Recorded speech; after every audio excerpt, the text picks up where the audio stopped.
안녕하세요. 끝까지 보면 도움이 되는 마줌마TV입니다. 우리 일상생활 속 받을 수 있는 정부의 다양한 지원 혜택이 있습니다. 모든 지원 혜택을 모든 국민이 다 받을 수 있는 것은 아니지만 시기에 따라 개인의 형편이나 상황에 따라서 받을 수 있는 정부 지원이 있을 수 있습니다. 최근 정부에서 새로운 소식을 발표했습니다. 국민이 받을 수 있는 정부 지원 혜택 관련 내용인데요. 그동안은 소득 기준을 적용하여 지원을 받고 싶어도 요건을 충족하지 못해서 받지 못하는 분들이 계셨습니다. 앞으로 소득 기준을 폐지하고 대상자 기준을 확대한다는 새로운 소식을 발표한 것인데요. 본인이 해당될 수도 있고 가족이 해당되어 지원을 받을 수도 있습니다. 오늘 내용은 살면서 꼭 필요한 지원 중에 하나일 수 있기 때문에 많은 분들이 확인하고 신청해서 받으시면 좋겠습니다. 그런 관련 내용이 궁금하신 분들은 오늘 영상도 끝까지 봐주세요. 대부분 정부 지원은 혜택을 받기 위해서 충족해야 하는 여러 가지 요건들이 있습니다. 가장 대표적으로는 나이, 소득, 재산 등이 있죠. 한 가지 요건을 충족하지 못해서 지원을 받지 못하는 경우도 있습니다. 기존에 있던 소득 기준을 폐지하고 지원을 확대하는 제도에 대한 소식을 전해드리려 합니다. 이에 앞서 나이, 소득 등 특별한 지원 요건을 충족하지 않아도 받을 수 있는 또 다른 지원 제도에 대해서 먼저 소개드릴게요. 오늘 소개드릴 내용은 우리가 살아가면서 한 번쯤은 꼭 필요한 지원 중에 하나가 아닐까 싶습니다. 살면서 위급한 상황이 생기지 않으면 좋겠지만 갑작스럽게 도움이 필요한 순간이 생길 때가 있습니다. 위급 상황이라고 여겨지는 대표적인 상황들이 있죠. 사고를 당하거나 질병, 부상 등으로 인해 병원으로 이송해서 빨리 치료를 받아야 할 때입니다. 특히 연세가 많으신 홀로 계신 부모님이나 평소에 고혈압, 당뇨 등 여러 지병을 앓고 계신 분들의 경우는 위급한 상황에 신속하게 도움을 받고 되도록 빠르게 치료를 받아 건강을 회복하는 것이 매우 중요합니다. 다음 소개드릴 제도는 소득이나 나이 등 상관없이 받을 수 있는 지원입니다. 몰라서 신청하지 않으셨던 분들은 자세히 확인해 보시고 필요에 따라 늦지 않게 신청해서 지원받으시면 좋겠습니다. 응급 상황이 생겼을 때 골든타임을 놓치지 않는 것이 그 어떤 것보다 중요합니다. 환자가 병원으로 이송되는 시간, 이송되어 치료받는 시간이 짧으면 짧을수록 치료와 회복에 큰 도움이 됩니다. 그래서 이 시간을 줄이는 것이 매우 중요한데요. 그러기 위해선 출동한 119 구급대원이 평소에 환자가 어떤 질병이 있었는지, 무슨 약을 복용하고 있는지 등 환자 개인의 병력에 대해서 구체적으로 알고 있는 것이 큰 도움이 됩니다.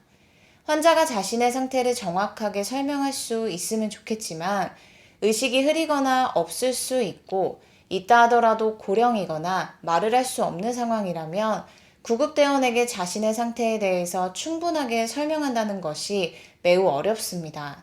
그래서 현재까지 계속해서 시행하고 있는 제도가 있습니다.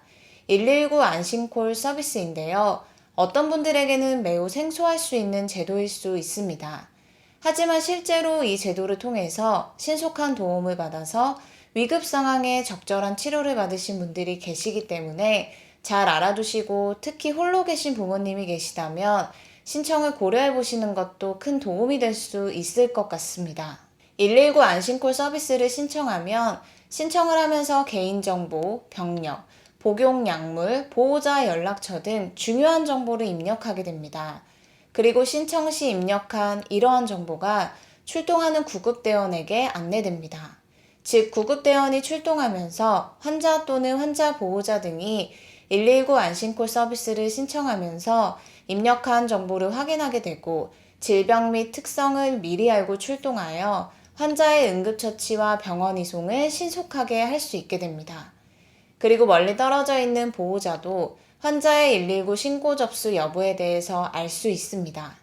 신청 시 입력한 보호자 연락처로 119 신고 접수를 문자로 안내하여 사고 사실을 알 수 있게 됩니다. 소득, 나이 등 요건을 충족해야 신청할 수 있고 지원받을 수 있는 것이 아니기 때문에 필요하신 분들은 신청할 수 있습니다.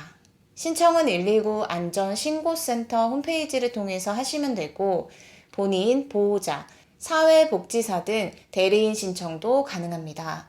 다음은 기존에 있던 소득 기준을 폐지하고 지원 대상을 확대하는 정부 지원 제도를 설명드릴게요.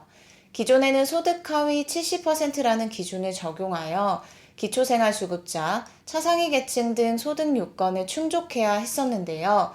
앞으로는 이러한 소득 기준을 없애고 더 많은 분들이 지원을 받을 수 있도록 합니다.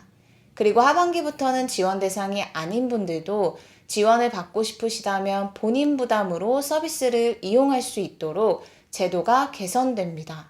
앞으로 이처럼 누구나 받을 수 있도록 달라집니다.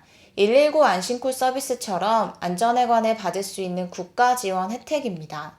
홀로 생활하시는 분들, 부모님이 홀로 계시는 분들이라면 특히 오늘 내용은 꼭 잘 알고 계셔서 신청을 통해 지원받으시면 좋겠습니다.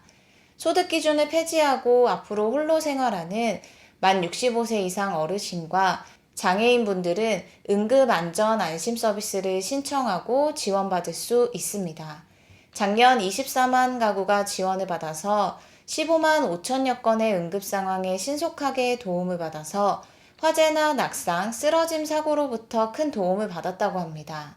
홀로 생활하다가 낙상 사고가 발생하거나 화장실에서 쓰러짐 사고, 화재 사고 등이 발생할 경우 신속하게 대응하는 것이 어렵습니다. 특히 어르신들의 경우는 이런 사고를 조심하셔야 하는데요.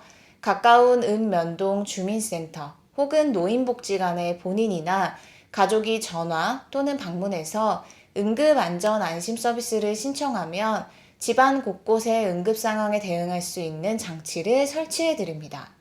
집안에 설치된 장비에서 감지한 응급 상황을 119나 응급관리요원이 파악해서 신속하게 구조, 구급 지원을 할 수 있습니다. 화재 감지기를 통해 119로 바로 신고되게 하거나 화장실이나 침실에 응급호출기를 설치해서 응급 상황 시 버튼을 누르면 음성으로 간편하게 119로 신고가 가능하도록 합니다. 활동량 감지기도 설치됩니다. 집안에서 움직임을 파악하고 움직임이 없는 경우에는 혹시 모르는 쓰러짐이나 의식을 잃는 사고일 수도 있으니 응급관리 요원이 안부를 확인하게 됩니다. 출입 감지기를 통해서는 문이 열리고 닫힌 걸 알려줍니다. 앞으로는 소득 기준을 폐지하고 누구나 신청이 가능하도록 하니 해당 제도가 필요하다고 생각되시는 분들은 신청하셔서 혹시 모르는 위급한 상황에 대비하는 것도 좋을 것 같습니다. 오늘 영상도 끝까지 봐주셔서 정말 감사합니다. 구독과 좋아요, 알림 설정 꼭 부탁드립니다. 감사합니다.